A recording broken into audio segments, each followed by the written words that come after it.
Alright, we're out here this morning, pretty cold this morning. We are at the point of where we're going to start putting our greenhouse together. The first thing you want to do is when you get your greenhouse is you want to be able to separate all the parts and familiarize yourself with each part so that you know what it is and where it goes. The first part to the high side greenhouse that we're going to be building is the ground stakes. The ground stakes on these are 10 foot 6 inches tall. They're labeled right here. These are the 3 packs of them. I've built greenhouses in the past for the big commercial ones. I have never tried to drive a pole this long, so I don't know how that's going to work out. I've had neck injuries and back injuries, so we're going to try to see. I can't use the post drivers. I'll have to use a small hammer, so we're going to see how this goes. If a person with injuries can put this greenhouse up. Now, Grower Solutions sent a bolt and a washer. Now, to go in the top of the pipe to drive it. I'm not used to using this system. I'm used to using a system that's made to fit in the top of that pipe snug, and you tap it down with it. So this will be a new experience for me, trying to use a bolt with a big washer on it. We're going to see how that goes, and we're going to see how easily these long poles drive in the ground. I'm used to driving the 3-foot ones in the ground and then slipping your greenhouse pipes in top of them and running a bolt through it. So this is a new experience for me here. So we're going to see if this is going to be hard to put in the ground, because these poles are 10 foot 6 inches tall. I got to be able to put a level on the side of them. I've got to keep them level as I'm going down. So to me, that's going to present a little bit of a challenge, but we're going to see how easy it is, because I believe that it can be done. Theoretically, if you could afford one of the electric drivers that would drive them in the ground, that would be great, but we don't have access to that where we live at here. We'd have to drive to a big city to be able to get that, and we're just too far away. Now, we're going to be improvising our methods here. Normally I would set scaffolding up that I have to be able to drive these in the ground, but because of the design of our greenhouse on the inside, I'm not going to be able to set scaffolding up. So we're going to take and put a pallet on the forks on my tractor, and I'm going to lift myself up, and I'm going to drive from the pallet down. May not be the most ethical way to do it, but because of our circumstances here on a hillside, that's what I have to do. We will use the scaffolding once we get all the pipes in the ground and we go to put the bows on. Then we will use our scaffolding system on the inside of it. So we're going to cut the tape off. And guys, let's get busy and see how this works.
Guys, when you get ready to put your ground stakes in, there's a little something that I think that everybody should know.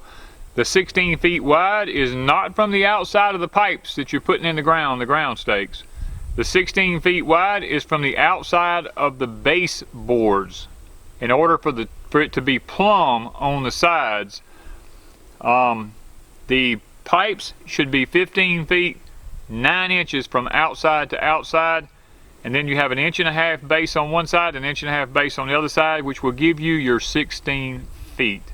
I have found on my measuring of everything that this works out best. All right, we've ran into our first thing that we've got to actually do some changing on. We originally drove these first 2 stakes here on the east side at 7 foot 6 inches from our top of our plate down here.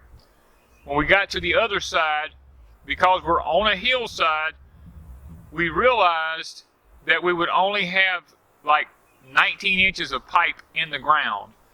So what we've done is we've come back and we've remarked this upper side to 7 foot.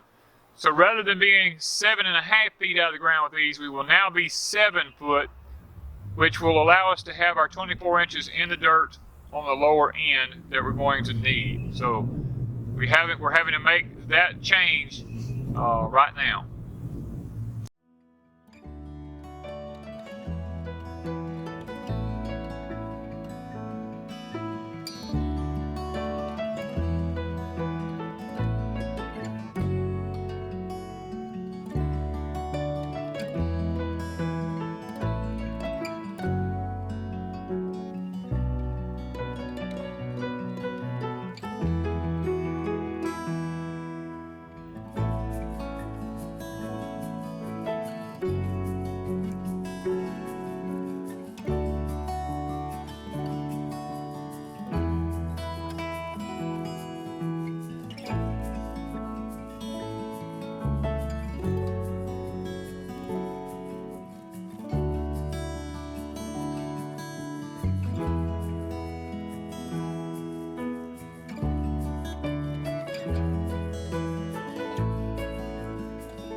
Alright, we kind of figured one thing out.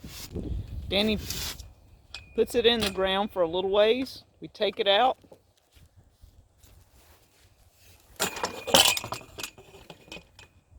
I take a hammer and the dirt comes out.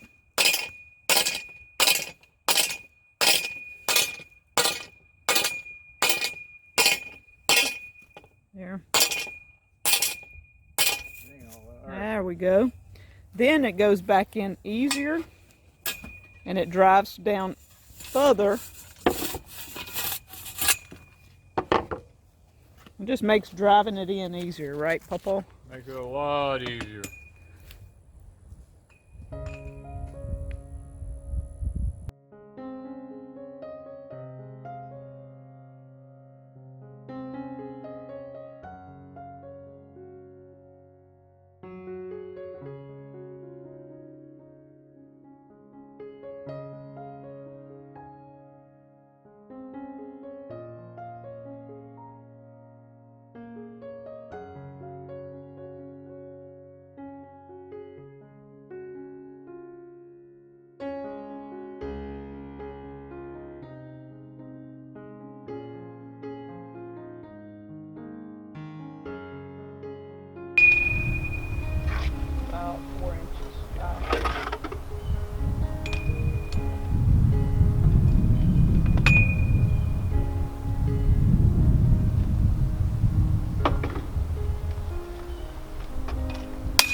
Okay,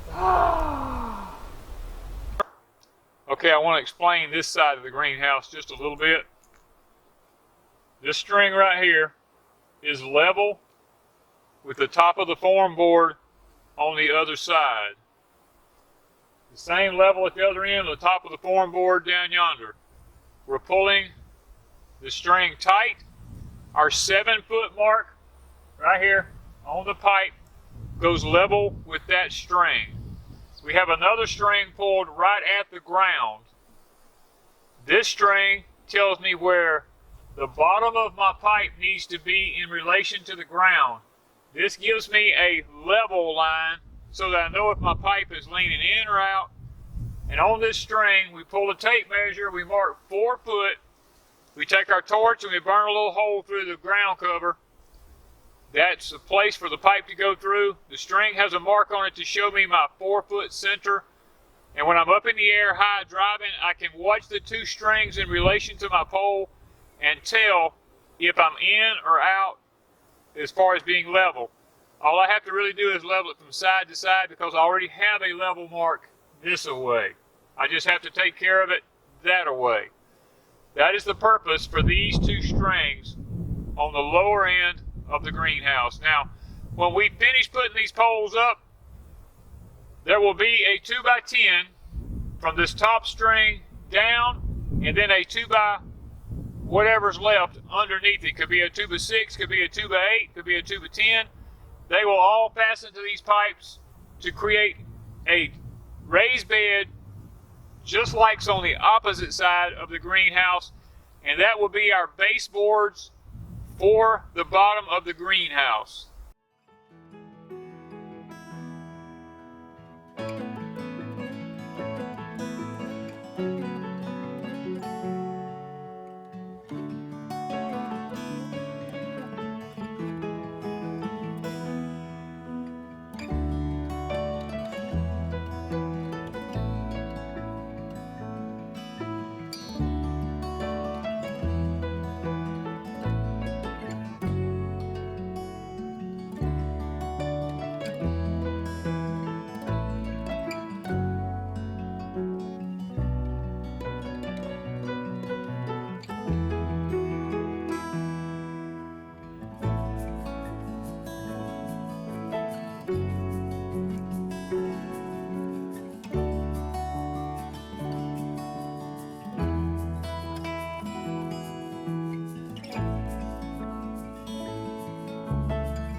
Alright, we have successfully put the ground stakes in. I was skeptical about the bolt in the washer. I mean, it did the job, but I would recommend anyone who's in heavy clay soil or with rocks or anything like that to go ahead and order the part off of Amazon to fit in the ends of the stakes, because this is just a little loose in there, And if you had to hammer really, really hard, you'd probably mess the end of the pipes up. So, but we have a good sandy loam soil here. And it's rained for several days. And it has rained and rained and rained, and our soil is still a little damp. In the summer, you wouldn't have done it. We wouldn't have done this in the summer. No, not with this. You wouldn't have done it in the summer. And a lot of people are probably wondering, this little hammer. Let me tell you something about a little hammer. I run a construction crew for 26 years.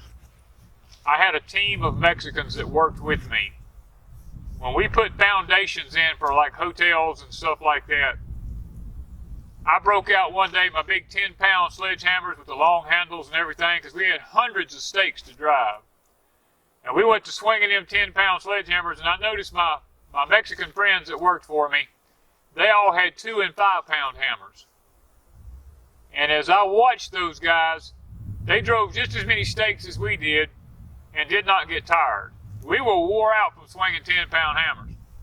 I went over there and I asked him, I said, man, come on, you got to tell me the secret. And he's like, boss, you're killing yourself with that big hammer, you don't need it. He said, a drop of water will beat a hole through a rock eventually. He said, if you take that small hammer and just stay steady taps, he said, that stake will go right in the ground just as easy as it will that big one. You may have to make a few more taps, but it's not as hard on you with a little hammer as it is a big hammer.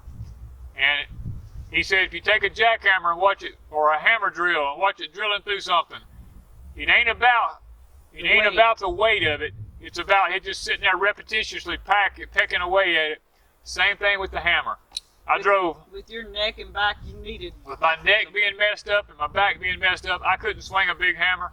This little one, I'm hurting. I have to admit, I'm hurting, but nothing like I would be if I'd have used the big hammer, you know. And this took what? Gosh, 2 hours? Probably 2 to 3. Let's just say 3 hours is a big number. I think it was 2 because we started right before dinner, and just a few of them before dinner we put the 4 corners in. We broke for lunch. And then we broke for lunch and come back and put the rest in, and it's 1:38. So I'm gonna say probably 2 hours. 2 to 2.5. 2 to 2.5 hours with a 2-pound hammer. I drove these. These are 3 feet deep in the ground. These are 2. These are 2 foot deep in the ground. And there's 20 of them. There's, yeah, 20 of them jokers. So, you may watch the small hammer. Don't let it fool you. It did the job. And you saw me use it. It ain't like I'm lying about it, because I did use it. But the next phase, guys, what we're going to do is, because we had the raised bed already on this side here, we're going to come back and we're going to get our strapping that straps the baseboard to the poles. We're going to go ahead and make sure they're straight, strap them, move over to this side. We got some 2x10s to go over here. We're going to get them cut to length, and we're going to go ahead and strap them to this side on our level line. And from that point on, we'll move up to the purlins and all on the top. So I think for today, for this video, we'll probably call it. Well, we may get. Are you going to go ahead and do the strappings and all? Let's do the strappings on this video. We'll show you the strappings at the end, and that will be the first part. Sidewalls. That'll be the sidewalls on the high sidewall greenhouse done. All right. So I hope that we've been self-explanatory as much as possible on the installing the ground stakes on the high sidewall greenhouse from Grower Solutions, and we'd like to thank Grower Solutions for the greenhouse. And guys, if you're interested in something from Grower Solutions, now they don't just handle greenhouses. They've got ground cover, they've got fruit trees, they've got plants, irrigation stuff. And we got a link in the description below with the promo code where you get 10% off. 10% off. Use Deepsouth in the promo code. And guys, check out Grower Solution. They're more than just greenhouses. Yes. Thank you guys from Deepsouth Homestead. All right, we're ready to start putting our strapping on our ground stakes to the baseboard. Now, being as this was a baseboard we had pre-installed to make a raised bed, I have a 4-foot center mark here, which makes it a whole lot easier on us to know where this goes. Well, we've got these straps that came with it. Now, let me just say something right quick. They require that you use wood screws in these.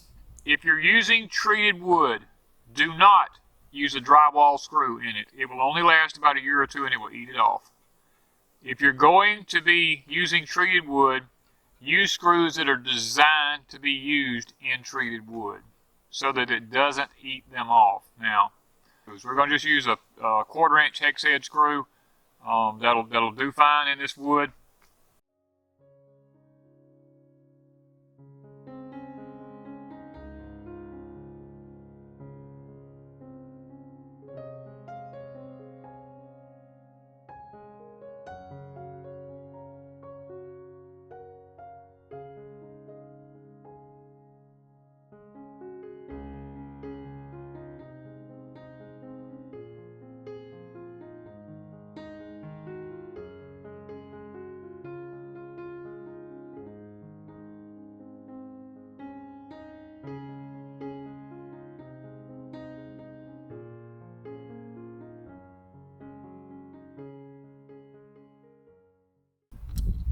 Along with the 2-hole straps here, Grower Solutions suggest is that you take one of these self-tapping tech screws and you kind of put it right in the middle.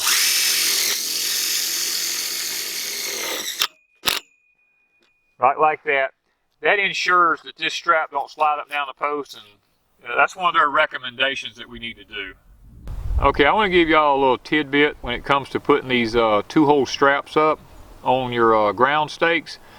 If you will screw the 2-hole strap to the ground stake first, it'll actually hold the 2-hole strap in place until you get your baseboard up against it. And then you don't have to worry about trying to hold the strap and hold the board and hold the screws all at the same time. Screw the strap to the pipe first, and then when you pick the piece of lumber up there, it's already held in place and you can just run a screw in the 2-hole straps. Makes it a whole lot easier than the way I actually done it. It's kind of like hindsight's 20/20. You learn these things after you get. Now we'll be able to use it on the rest of the greenhouse. We'll go through here and we'll pop a chalk line down through this thing when we get ready to put our purlins on the center up here, and we'll just go ahead and screw our straps to it. That way we won't even have to worry about holding the straps. We just pick the lumber up there, screw it to it. Okay, on the end wall here, you take one of the 2-hole straps and you take your hammer and you straighten out one side of it. We've got 2 of them here. One's going to go on each end of the greenhouse. We're going to attach it around the side like this. We're going to take our screw,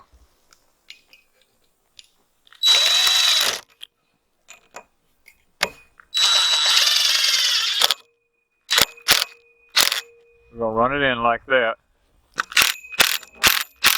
You're not going to tighten it down all the way because it's not really going to be tightened all the way. It's not necessary. We're just going to run it up like that. It will hold and it will do just fine. Okay, and then we're going to come back. Now you want to make sure you stay on the inside here because you got plastic going to be going on the outside. You don't want a tech screw out here because if you do, it'll tear a hole in your poly. So you want to be able to come inside here.